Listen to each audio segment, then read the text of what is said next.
જોઈ રહ્યા છો NN ન્યૂઝ. હું છું એન્કર અર્પિતા પટેલ. હવે જોઈએ અગત્યના સમાચાર. શિક્ષણને સંગાથે શ્રીમતી મનીષાબેન ગૌતમ કુમાર પંડ્યા, ગુજરાત ગુરુ બ્રાહ્મણ સમાજ સુરેન્દ્રનગર જિલ્લા ઘટક પ્રમુખ શ્રી તથા ધ સુરેન્દ્રનગર જિલ્લા ગુરુ બ્રાહ્મણ સમાજ cooperative society chairman Shri Ravishankar D Pandya, જેમના જ્યેષ્ઠ પુત્રવધુ શ્રીમતી મનીષાબેન ગૌતમ કુમાર પંડ્યા ગુજરાત યુનિવર્સિટીમાં ગુજરાત રાજ્યના દેશી રજવાડાઓના ચલણી સિક્કા પર મહાનિબંધ દ્વારા PhD પદવી મેળવેલ છે. ત્યારે પદવી મેળવનારા મનીષાબેન પિયર પક્ષે ગુજરાતના જાણીતા પ્રખ્યાત કવિ અમૃતલાલ જોશીના પુત્રી છે અને મૂળ વતન મૂળી તાલુકાના સરા ગામના રવિશંકર ડી પંડ્યા સાહેબ સરા કુમાર શાળામાં આચાર્ય રહી ચૂક્યા છે.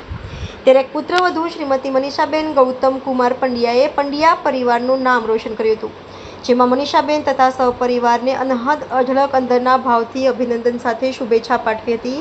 જેમાં રવિશંકર ડી પંડ્યા, કેશવજી દાસ, મનુભાઈ પંડ્યા, મોહનભાઈ પંડ્યા, જગદીશ મહારાજ, તરુણકુમાર પંડ્યા, કિરણભાઈ પંડ્યા, ગૌતમ કુમાર પંડ્યા, મણીલાલ પંડ્યા, રંજનબેન પંડ્યા, નીરુબેન, હકુબેન, જોશનાબેન પંડ્યા સહિતનાઓએ ખૂબ ખૂબ અભિનંદન પાઠવ્યા હતા. જેમાં સરા ગ્રામજનો દ્વારા શુભેચ્છા પાઠવવામાં આવી હતી. Bureau chief Solanki Rajubhai, NN news Surendranagar. દર્શક મિત્રો, તમારી આસપાસ બની રહેલી અવનવી ઘટનાઓ વિશે જાણવા માટે NN ન્યૂઝને લાઇક કરો, શેર કરો, સબસ્ક્રાઇબ કરો અને બેલ આઇકન પ્રેસ કરો, જેથી આપને નોટિફિકેશન્સ મળતી રહે.